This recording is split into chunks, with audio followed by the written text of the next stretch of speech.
All right, good morning, friends. So, we decided during our morning meeting that we would all really like if Miss Marquez could finish the Eerie Elementary Recess is a Jungle, since we didn't get to finish it. So, we are going to finish this, and I'm just going to kind of recap about what's happened in the first couple of chapters that we read at school and how it's led up to chapter 9, because we're at chapter 9 and it's called Hurry. So, in the first couple of chapters, Lucy, Antonio, and Sam. They're all best friends. They're outside playing soccer at recess time, and they're playing around. And Mr. Nakobe, which is the old man who hired Sam to be hall monitor, and he helps protect the school. They both kind of do, but he's getting old, remember, so that's why he needed to find a new hall monitor to help protect the school because he's getting a lot older. So they wave to him, and they notice that their soccer ball, when they're playing, goes near the fence right here, and they're like, whoa, where did these woods come from? I feel like we've never seen woods on our playground before. And the ball all of a sudden rolls into the woods and through that little crack right there. So Sam, Lucy, and Antonio, they all decide in chapter 2 to go after the ball. So they go after the ball, and they go through the fence right here. Okay, so you can see them going, and then remember the fog kicks in, which is really eerie. So there's a lot of fog, and there's a swamp inside the forest or the woods where they're at, and they're like, now they can't see each other. They kind of lose each other for a while, but then they get back together. And Lucy was drug out into the swamp. Remember, the screen's backwards, so it messes me up. And Sam kind of saves the day and gets Lucy back by getting in the swamp and pulling her out of the water. And then they find a statue, remember? And it's of Mr. Eerie himself, remember, right here. And there's that crow sitting on it. And they're like, there's somebody standing there. And they go up to it, and they realize that it's Eerie Elementary himself, and they feel him, like when he moves the moss from the statue, when he removes it from his lips, he feels like air come out of him, and they freak out, and they're like, oh my gosh, we've got to get out of here. And it said, this statue marks the purchase of property by Orson Eerie in the year 1917. And they find out on the blueprint that Orson Eerie had also purchased this forest area around here, and it was supposed to be a soccer field, and it never got turned into a soccer field, which is kind of where they're at right now. So we are officially on chapter 9, which is called Hurry. They're still in the forest. They need out. They want out. They're freaking out. So here we are, and you can see Lucy, Sam, and Antonio running to get out of the forest, okay? And I'm going to read it, and then I'll show you guys the pictures because it's kind of hard because this book is small. It says, we need to get back to school now, Sam cried. He was just able to spot the school through the fog. The top of the building peeked above the trees. That way, Lucy said. They raced through the woods. The trees seemed to howl. The branches rattled and the leaves shook. Sam's heart pounded. His legs hurt. He had never run so hard in his life. We're getting close. I can see the fence, Antonio said. They scampered up a small hill. At last they crawled through the fence and burst out of the thick jungle. And you can see right here in the distance the school. So they're making their way through, and they're getting out of the forest. They now found themselves back on the playground, next to the swing set.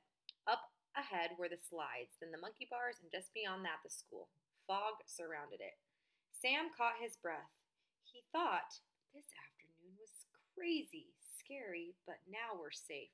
I don't think they're safe. Whoosh, vajoom, zip. I'm trying to turn it so you guys can see as I'm reading. The bright green playground grass was suddenly sprouting up all around them. It was growing out of control. Sam, Lucy, and Antonio stumbled. What's happening? Lucy screamed. Huge blades of grass shot up. One whizzed past Sam's head. Each blade was 10 feet high. So here you can see the grass is just starting to shoot up and grow and get way taller than them. And they're like, what's happening? The friends huddled together. Then all of a sudden, everything stopped. Grass had grown up around them. Ahead of them was a long, winding path through the greenery. Sam's eyes were as wide as silver dollar pancakes. He said, did our playground just turn into a hedge maze? They looked around. Sam was right. They were standing in the middle of a winding labyrinth with walls of grass and trees. "We'll never get out of here," Lucy said. "We have to find a way out," Sam said. Antonio grinned and reached into his pocket. "Have no fear. I've got my lucky peanut butter and jelly sandwich. I'll leave a trail of breadcrumbs," he said. "That way, even if we get totally lost, we can at least get back to where we started." Sam smiled. "Good thinking. Now come on. Through the hedge maze we go." So now a hedge maze is kind of like a really, I think a hedge is kind of like a type of bush. And the grass that shot up has turned into like these long hedges. And so now they're in the middle of a maze and they have to find their way out. So Antonio said, "Hey, let's use my peanut butter and jelly sandwich to leave crumbs." So they're going to break off little pieces of the bread and drop them as they go so that if they do get lost, they can always make their way back to the crumbs. Chapter 10, Through the Hedge Maze. The walls of the hedge maze towered over Sam and his friends. "Going through this maze is the only way back to school," Sam said. "And if this whole swamp maze thing was a trap from the start, we really need to hurry," Lucy said. "The monkey bars are on the far side of the playground," Antonio said. "They're right next to the school's steps." "So we need to go toward the monkey bars," Sam said. "Come on." The friends began to follow the winding path. Antonio dropped breadcrumbs as they walked. The dark maze snaked through the playground. Sam saw the same things he had seen during recess, the swings and the slides, but everything was different now. Grassy walls surrounded the playground equipment. The ground was mucky and wet. Vines crawled over everything. Rocking horses seemed to cry out as Sam walked past. Their springs squeezed and their eyes bulged.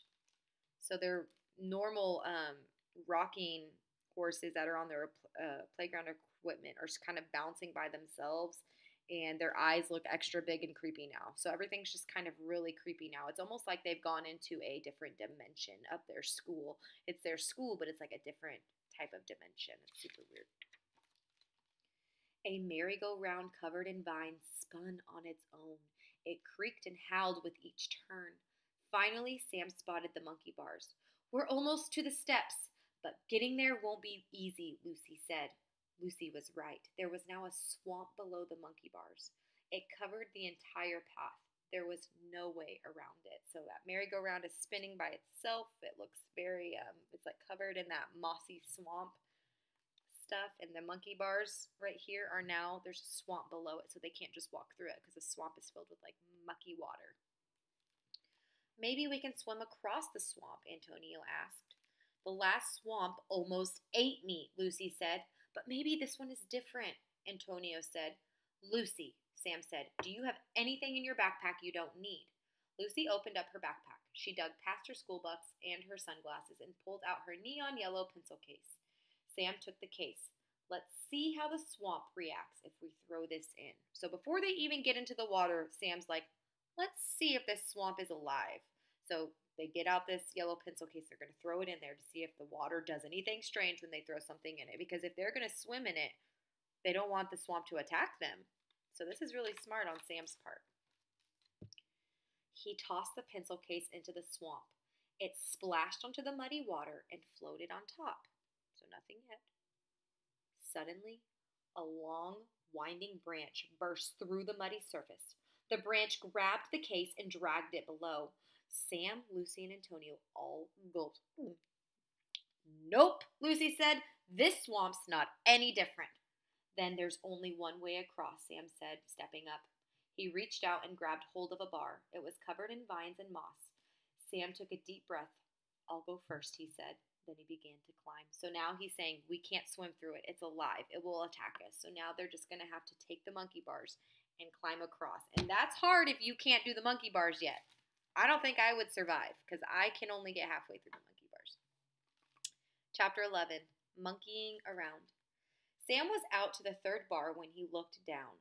The swamp below bubbled and burped. Muddy water splashed Sam's sneakers. Tree limbs reached out for him. Sam's hands were sweaty. "There's no way I'll make it across without falling," he thought, "but I have to." So as he's going across, these hands are trying to come out and grab him, and his hands are getting sweaty, and he's like, "I don't think I'm going to make it." Sam was halfway when Lucy began to climb. Antonio was the last to cross. I've always hated the monkey bars, he groaned.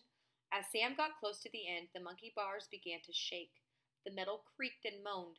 Hold on tight, Sam shouted. It's trying to shake us off, Lucy yelled. The structure swayed from side to side.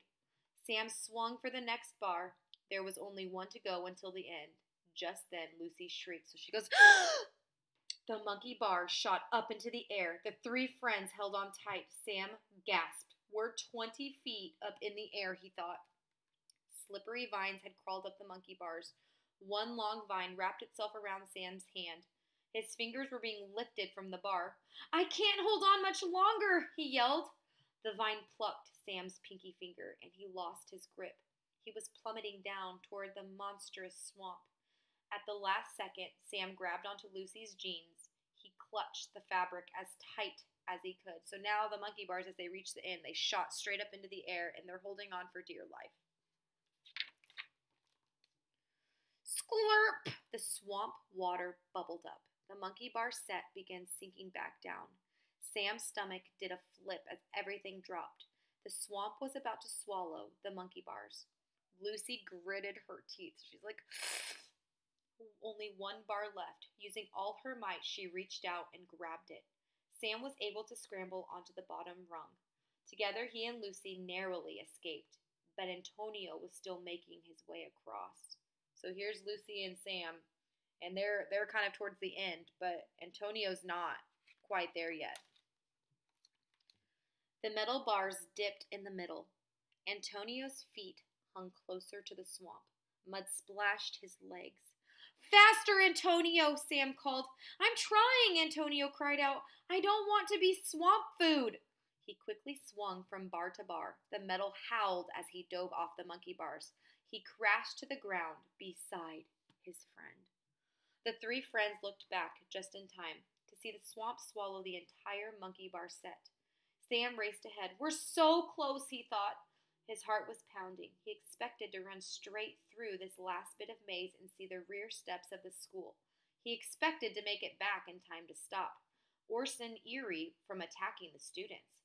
He expected this horrible day to be over. Sam ran as fast as he could. Antonio and Lucy were hot on his heels, but then he began to panic. He was looking at the swing set. No, Sam cried out. We're back at the beginning. Lucy hung her head. This really is a maze and we're trapped. It's hopeless. It's not totally hopeless, Antonio said. Luckily, I dropped these breadcrumbs as we went. They'll show us where we've already been so we can take a different way out. But then Antonio stopped. The ground was bare. Wait a minute. They're gone. So they're right back to where they started at the beginning of the maze, where he was like, I'll drop the breadcrumbs and we'll be good. So they're right back at that spot, but now there's no breadcrumbs to help them on their path. Chapter 12. Is there any way out? Antonio looked at the empty path. Who took my PB&J crumbs? He exclaimed. Sam's heart was pounding. His eyes darted across the ground. Crumbs can't have just disappeared. It's not possible, Lucy said. Her hands were trembling. Squawk! The friends spun around. The huge crow from before landed on the seesaw. A piece of bread dropped from its mouth. Looks like they can just disappear if there's a crow around. The crow must have eaten all the breadcrumbs, Sam said. The bird flapped its wings and shot into the air. Lucy kicked at the damp ground. It's like everything is working against us. Sam plopped down on the seesaw. I'm afraid we'll never get out of this maze. Suddenly, one end of the seesaw jumped.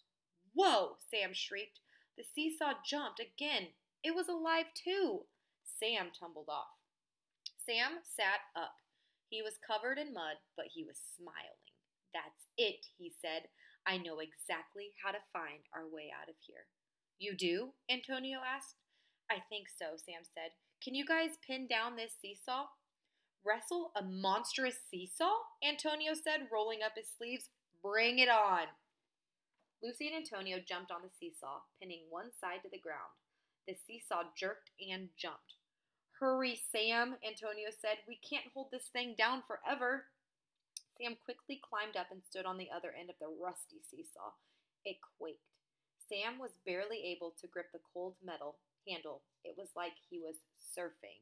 So this seesaw is like trying to jerk him off and yank him, and so he has Sam and Lucy and Antonio try to get on one end and hold it down, while he's on the other end. I wonder what his idea is, because I don't know. It's working, Sam said. Less talking, more looking, Antonio said. The seesaw was trying its hardest to fling Lucy and Antonio off. Finally, Sam managed to stand up straight. From where Sam stood, he could see the whole hedge maze. The strange labyrinth wrapped all the way around Eerie Elementary. But Sam smiled. I can see it. I can see the way out. Chapter 13. The Horror. Oof. Goosebumps. From his spot, Sam could see the zigzagged path they would need to take to escape the maze. He tried to take a picture of every twist and turn with his mind. They needed to take a left after the swings, a right before the tetherball, continue past the slides, and then take a final right after the merry-go-round. Then they'd finally be back at the school steps. We can do this, Sam cried. Let's go. We'll be out of this creepy, crawly maze in no time, Antonio said. The three friends raced through the maze. Eerie Elementary knew that Sam and his friends were close to escaping. The monstrous school did everything it could to stop them. Vines lashed out at them. The ground became wet and mucky. Sam, Lucy, and Antonio just kept running, and they're not stopping. Left, Sam called out as they raced past the howling swings. Next right, Sam shouted as they dove beneath the whirling tetherball. Around the corner, Sam yelled as they dashed past the merry-go-round. Finally, they were out. They burst free from the maze. The school steps were just ahead of them. We did it, Lucy shouted. We escaped. I bet something else is going to happen. The steps were just a few feet away, but what Sam saw next almost made his heart stop. The entire jungle gym had come to life. The huge wooden and plastic structure was as tall as a house, and it was marching toward the school. Sam gulped. He had been right. Orson Eerie had led Sam and his friends into the swamp on purpose, to distract them from his real plan. Orson Eerie was going to use the jungle gym to march inside the school. He was going to feast on the students. And so here he is, in kind of like a monster robotic form.